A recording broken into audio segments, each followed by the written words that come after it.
Hey, Dan Meyer here, and today we're going to revisit one of my favorite topics, optimizing your LinkedIn. This is something I talk about on a fairly regular basis because LinkedIn is the single most important tool when it comes to building a business from my perspective. Some people will say, yeah, you got to have videos, so YouTube. Some people say, well, Facebook's got the best networking.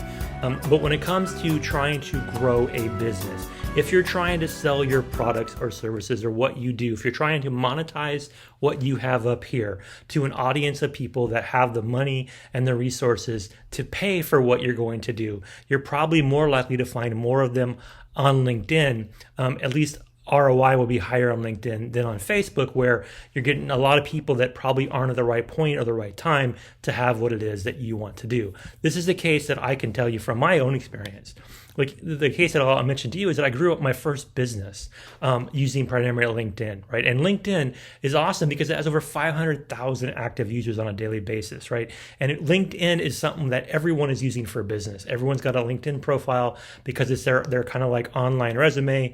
LinkedIn is the number one place for recruiters to go, for people to go to offer their services. It's a great place to sell what you want to sell to other business professionals. This is how I grew my first business. I started with a concept of wanting to have the biggest name brand in data analytics training in the Philippines. And primarily through LinkedIn, I connected with a lot of movers and shakers and influencers that eventually got me invited to events, that got me invited to speak at events, that got me invited to headline events, that got me to be able to manage my own events to grow my business from zero to well over $1 million when we were really rocking and rolling with analytics training. And not only did it in the Philippines, but I got asked to start doing training all across Southeast Asia. And it all came because I had the ability to really tell my story to an audience of people that were receptive to hearing about it. This is the kind of thing that analytics training is a corporate thing. It's something that bigger companies, maybe medium-sized companies, even some smaller companies that are data friendly, really want to be able to figure out how to get more value out of their data. So they would hire me to come in and train people in their business, also to consult with them on how to upgrade their use of data and how to manage their IT in a way that gave them better, faster, quicker data for decision making. So I grew this again primarily for LinkedIn. So I'm going to share with you my experiences with LinkedIn and how to optimize your LinkedIn to be able to get you the speaking gigs that you want, to be able to get you in front of an audience of decision makers who then can hire you for multiple things. I had one gig I did for 18 months where I trained over 8,000 employees of the company Accenture, the big consulting company. Accenture really had me train all their staff in middle management and in data analysis across all of the Philippines over 18 months. It all came out of a connection that I had at an event that I went to that was set up by someone I knew on LinkedIn, right? So LinkedIn was the center point of pretty much all my success in that business. And my other businesses, I've used LinkedIn as well. I've used LinkedIn to find clients for my virtual staffing business. I've used LinkedIn to hire people. I've used LinkedIn to be able to network, to find out about other speaking opportunities for myself. So LinkedIn is really cool. And my secret to LinkedIn is that I don't do it myself. When I first launched my business back in 2013, my training business, I knew early on that I needed to be on LinkedIn a lot, but I couldn't always do it. If I'm out speaking and I'm writing a book and I'm doing all these in-person training events, I can't be on LinkedIn as much as I need to be. So I hired a virtual assistant to start managing my LinkedIn. So my key to LinkedIn is that I only go on LinkedIn when my VA tells me I should, when there's a message, an opportunity, or something that I need to check out. Otherwise, I go to LinkedIn when I have time. But every day, my profile is on LinkedIn. People get greetings from me every day. I add new connections every day. I screen connections to see which ones I should weed out because their old connections are not relevant anymore. I send greetings that LinkedIn prompts you to sing for happy birthday, happy anniversary, congratulations on the new job role. My VA does all that. And again, when a message comes that my VA can't handle, which is maybe like 5%, she handles 95% of the messages, that 5% I handle myself because she says, hey, check out this message. It's really a great way to keep using LinkedIn to grow your business. And here's the secret. This is what I have her do, right? I have her do tasks that she does on a daily, weekly, and monthly basis. The VA task number one is to send a message, like I mentioned, to every job, every work anniversary, every new job, every birthday. When people get something that LinkedIn prompts you to send them, do it. It keeps you top of mind. Even if they never look at it, they say, oh, Dan Meyer sent me a message, thank you, boom. It's in their head for a second.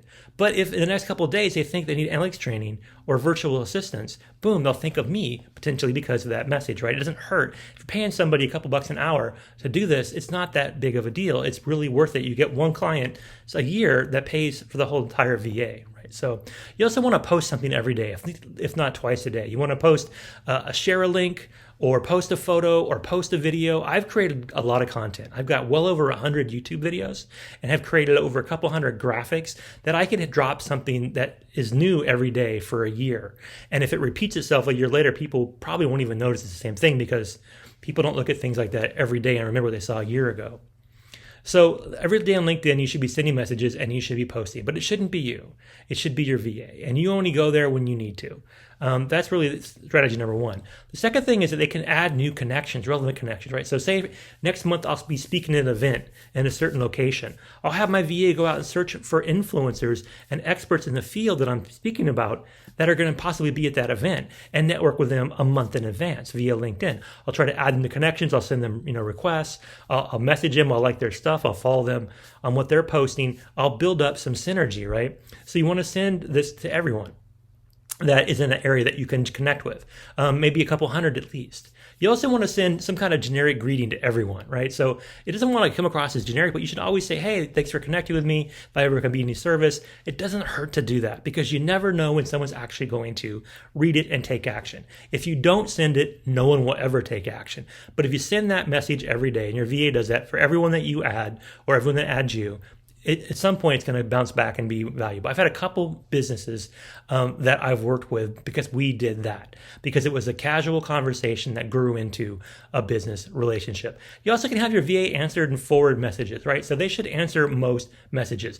Basic things about your business, basic things about what you do. Your VA should either have a script or just know your business well enough to answer 95% of the questions. And they forward the ones that they can't answer or aren't sure about to you so that you can answer them directly. We do that, and it saves me a ton of time, but it keeps me with a all-star ranking on my LinkedIn profile.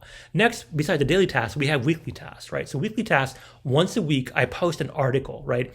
It could be a repurposed blog. It could be a document that I put together for a training. It could be much information that I researched and was going to do a new discussion on. It could be a PowerPoint that I'm going to use for a presentation, but we take all that, we repurpose it, and we package the article. So every week I'm posting something on LinkedIn, but again, I'm not doing most of it myself, or if it's something I did, it could be something I did a while back and it's being repackaged. The idea here is, again, you wanted to be the subject matter expert. If people are on LinkedIn and they're searching for someone who knows about analytics or knows about virtual staffing, boom, I want them to find me. So I have articles that post like that. So besides my posts, I'm also developing an article. Articles make you the expert. You have articles out there that people are going to say, I want to learn from this person because they're sharing their knowledge for free. That's a big selling point. The next thing is you want to add links, comments, and or posts to groups at least twice a week. You want to be in a couple groups and you want to post things. Again, it could be repurposed, repackaged stuff, but you want to keep yourself top of mind. These are the kind of things that if you did it yourself, it would eat up all your time. It wouldn't be worth it. But if you have a VA you're paying a reasonable rate to, say $10 an hour or less, then the VA is doing a couple hours a day. You're spending $100 a week to keep yourself relevant on LinkedIn. That is worth it. That's something that we should be doing. So that's weekly. Last thing I'll talk about really is ad hoc email mining for marketing campaigns. Sorry. Ad hoc email, right? So you want to send out email blasts to people for marketing. And you want to be able to track events, promotions, conferences, trade fairs, etc. You want to do all this having your VA do it. And the last thing that your VA should do is clean up old and dead connections. I call it pruning. Get rid of people whose profiles are obviously dead profiles. They left that job. The profile hasn't been updated in years. There's no photo. There's just no activity in the profile in the last year. You don't need to keep those connections. It clutters up your connection list. And LinkedIn does top you out, I think, around 20,000 connections if you're paying for the paid LinkedIn. So you also want to be able to use analytics tools. LinkedIn has analytics you can use that provide month-end analytics reports. And you also want to be able to, again, do emailing from LinkedIn groups. So you get people's LinkedIn email addresses, which are on their profiles. You can send them a marketing blast. You can ask them to opt into your newsletter. You can try to get them to do something. This is something you should do monthly. A newsletter, cleaning, and look at the analytics, look at the trending, look at who's adding you and what areas they're coming from, look at what is drawing people to you. If you do all that, and I mean your VA does all that, you're gonna be able to really optimize your LinkedIn. If your VA spends 2 hours a day on LinkedIn, $100 a week, boom, you've got yourself a massively successful LinkedIn profile. This is how I grew my first business and my second business and my third business, and how I'm growing the business that I'm doing today is by using primarily LinkedIn. I use Facebook a lot. I love YouTube for video content, but LinkedIn is where the money's at. So if you're looking to hire a VA, we can help you out. Sonic VAs, SONICVA.com. We let you focus on what you do best, creating content, writing a book, sharing things, being on stage. So you can focus on that. We do all the rest. We do all the admin, all the back office, all the email stuff, all the social media postings. We can manage all that for you. This gives your brand more consistency. It shares that your brand has a higher level of clarity, and it builds certainty between you and your audience that you're going to deliver good quality content on a regular basis. So if you want someone to help you analyze your LinkedIn or set up your LinkedIn or just manage your LinkedIn, and not just LinkedIn, but other social media sites, if you want someone to create cool graphics to post on LinkedIn, other sites, if you even want videos that are YouTube ready videos that we can post on your LinkedIn profile, let us know. Go to sonicva.com and we can get you started. So that's how I optimize my LinkedIn. It's cheap, it's effective, and it's something that you should probably be doing too. We undervalue LinkedIn. We go to Facebook, we go to Instagram, we go to Twitter, we even go onto things like YouTube and TikTok more than we're thinking about how to optimize all the amazing information that we have at our fingertips through our LinkedIn connection. So thank you for your time. Now go out there and optimize your LinkedIn.